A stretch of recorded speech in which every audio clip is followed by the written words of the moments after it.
Hey everybody, it's Bruce here with Stock Markets with Bruce. Welcome to my channel today. Today's date, June the 16th, 2020, and a big day tomorrow for Carnival Cruise Lines. The folks at Carnival are going to release their second quarter financials in the pre-market before trading opens up, and this is going to be a most interesting report and likely a most interesting day because Carnival is going to show all kinds of losses, and we're going to see how the stock performs.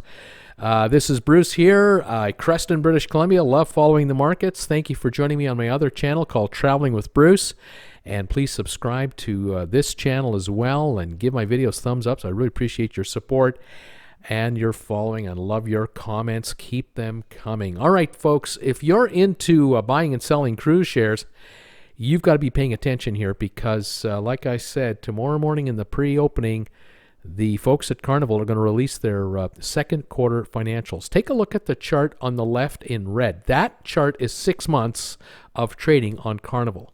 They were in the low 50s back in December, January range. Then they began to falter into the mid-40s by February. Then by March, they hit their first low, had a bit of a recovery, hit a second low. Now shift over to the green chart. You'll notice it starts in March and April where they hit those two low trades, the lowest being around the $7, $8 mark when they bottomed out.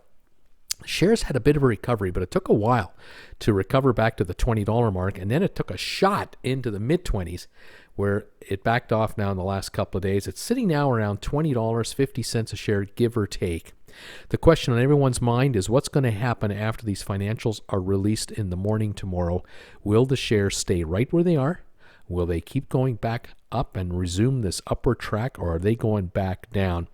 Remember something, Carnival owns a whole bunch of cruise lines. They own their own line, Carnival, Princess Cruises, P&O, Costa Cruises, AIDA Cruises, Seabourn, Holland America, and Cunard Line. And since about March of this year, so that's now what, March, this is April, May, June, 3 months now, they haven't had a paying customer on any ship anywhere in the world.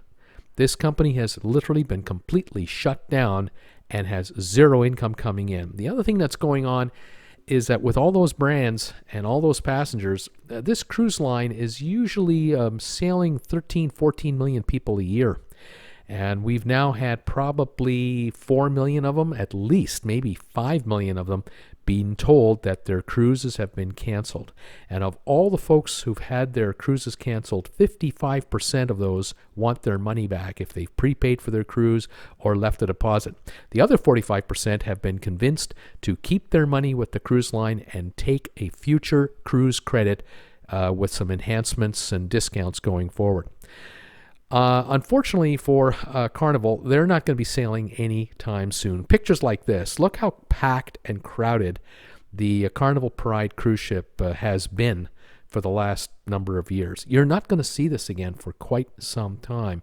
People are so skittish, there's no way they're going to unsocial distance themselves to this extent. They might enjoy themselves half as much, but there's no way this is going to happen. The CDC in the United States, the Centers for Disease Control, they're not going to allow cruise ships to sail in and out of the U.S. ports for quite some time yet. And even when they do, these cruise liners may be restricted to 50% occupancy levels.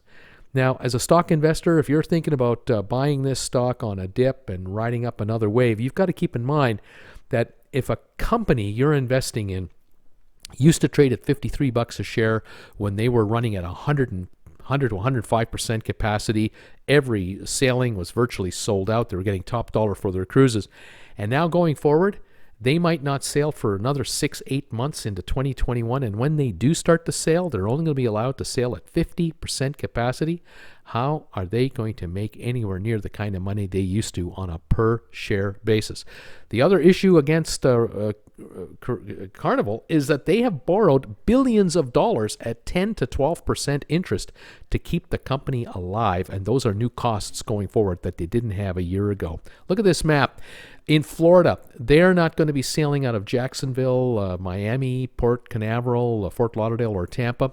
They're not going to be sailing here out of Houston, out of Galveston, and they're certainly not going to be sailing out of the state of California, where they were sailing out of San Diego, Long Beach, and LA. These ports are closed and are off limits. So the issue here is because airlines around the world are not allowed to travel internationally as they were before. There are restrictions on occupancy levels on cruise ships coming in. Europeans won't be coming into the U.S. to visit, generally speaking, as they used to. Virus cases in Florida, Texas, and California, as I was just showing you those states, their numbers are rising, and the CDC won't allow cruising in and out of those states. Mexico's numbers are surging. Brazil's numbers are surging for this pandemic number of viruses.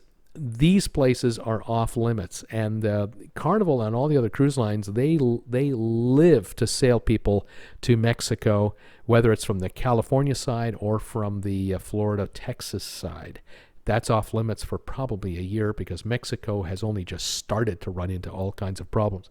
The bottom line for Carnival is they're not going to be sailing for a while. They're not generating any income in the front door.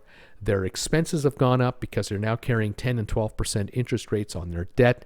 They've diluted their stock by issuing stock to the Saudis and other investors, and they're going to need to raise more money to sit it out even longer. If this goes through 2020 and 2021, Carnival will need another $3 or $4 billion to survive. That means dilution of the stock, and that can't possibly mean the shares will be anywhere near $50 for a long, long time, if ever. So tomorrow morning, folks, you have a decision to make between now and then. Do you want to hold the stock? Do you want to be long this stock, or do you want to be flat? Or you're thinking you might even want to be short or buy some puts on the short side, take advantage of a potential dip. Keep an eye on Norwegian and Royal Caribbean, because they too will be releasing their financials in the next couple of months, and they're going to be as ugly as the financials that we're going to get tomorrow morning from Carnival. Now, in the back of your mind, folks, airlines and hotel stocks, don't forget about them either. The hotel chains have been really against it. Same with the airlines, especially the airlines who have been borrowing literally billions of dollars from Uncle Sam and other places to try to hang on, even with air travel coming back a little bit in the U.S.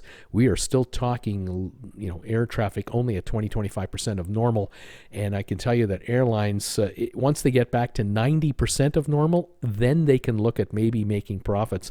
The first 90% of their passengers pay the bills, and they're nowhere near that, and they're not going to be anywhere near that for quite some time. Anyway, that's just my take on it. That's my feeling on what's happening in the market right now. Keep an eye on it. Enjoy your trading. We'll keep you posted, everyone. Talk to you later. Bye for now.